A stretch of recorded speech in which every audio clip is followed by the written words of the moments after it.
Salut à toutes et à tous, bienvenue sur Ask.me. Dans cette vidéo, je vais vous apprendre à créer un programme qui ressemble à ça. Comme vous voyez, il s'est écrit sur la console donner un entier. Et je vais maintenant rentrer une valeur de type entier qui s'agit de 15. Et je vais taper entrée. Et voilà, vous avez rentré 15. On a vu dans les vidéos précédentes comment faire pour afficher les valeurs des variables. Maintenant, ce que vous allez apprendre, c'est comment donner une valeur à une variable via la saisie d'un utilisateur, comme le cas ici, parce que dans cette ligne-là, j'ai utilisé une variable de type entier. Et après, j'ai affiché sa valeur grâce à la fonction printf. Cette fonction-là ressemble très bien à la fonction printf et elle fait partie des fonctions qui se trouvent dans la bibliothèque Stadio. Elle s'appelle la fonction scanf. Elle est aussi composée de deux champs, un champ pour le format du texte à lire et un champ pour les adresses des variables. Comment accéder à l'adresse d'une variable? C'est simple, ou plutôt comment obtenir l'adresse d'une variable. Vous vous rappelez que lorsque je vous ai dit qu'une variable est caractérisée par son nom, son type et son adresse dans la mémoire. Si je déclare une variable de type entier qui s'appelle A, alors son adresse, on pourra l'obtenir grâce à l'opérateur ampersand suivi du nom de la variable. Donc ceci, c'est l'adresse de la variable A. À ne pas oublier. Donc dans ce champ-là, on va saisir les adresses des variables et là le format du texte à lire sur la console. Voici le code source du programme que j'avais exécuté.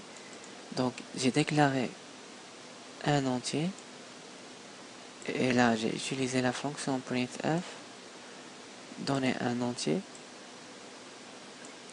et puis j'ai utilisé la fonction scanf. Donc voici le premier champ et voici le deuxième champ.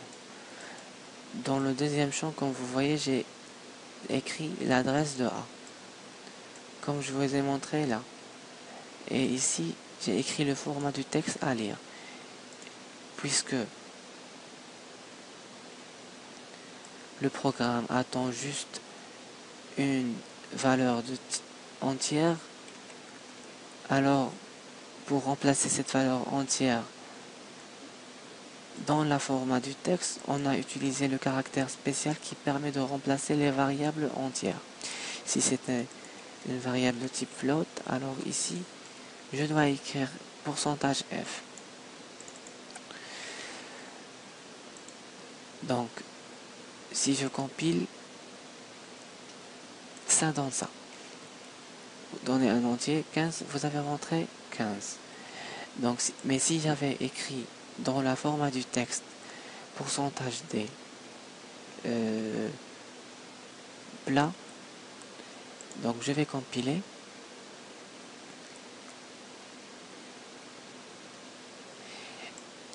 Donc là, je dois respecter la format du texte que j'ai ici. Donc j'ai besoin d'une valeur entière, donc 6, puis un espace, et puis plat. Après, je tape entrée. Donc vous avez rentré 6. Sinon, ça donnera ça. Donc je tape 15 et le programme attend toujours que je complète la format du texte. Et voilà, vous avez rentré 15. Il faut donc respecter la format du texte écrit ici. Ça peut être utile si on travaille sur un programme qui permet de lire la saisie d'une heure quelconque. par exemple int h, min et s, donner une date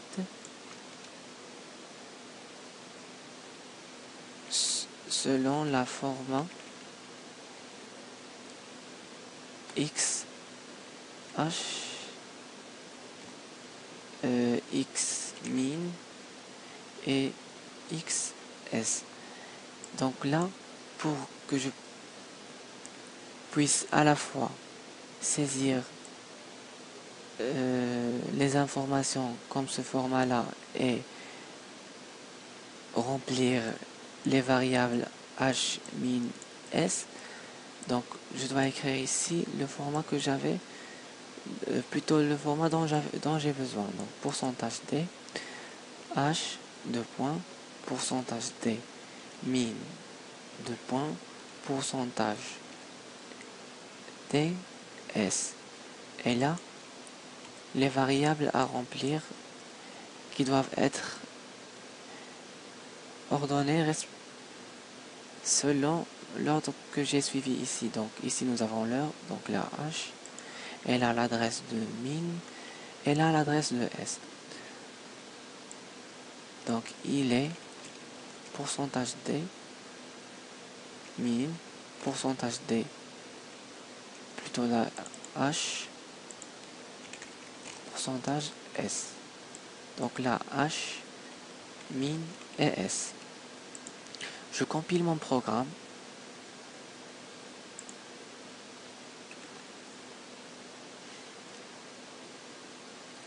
Donner une date, plutôt une heure, selon la format xh, xmin, xs. Donc je dois respecter le format que j'ai utilisé ici. Donc 15h, 2.6 min, 2.8s. Il est 5, 6, 8. Donc la valeur de h est 5, la valeur de min est 6 et la valeur de s est 8. Donc c'est tout pour cette partie-là. J'espère vous voir dans la prochaine vidéo et à toutes.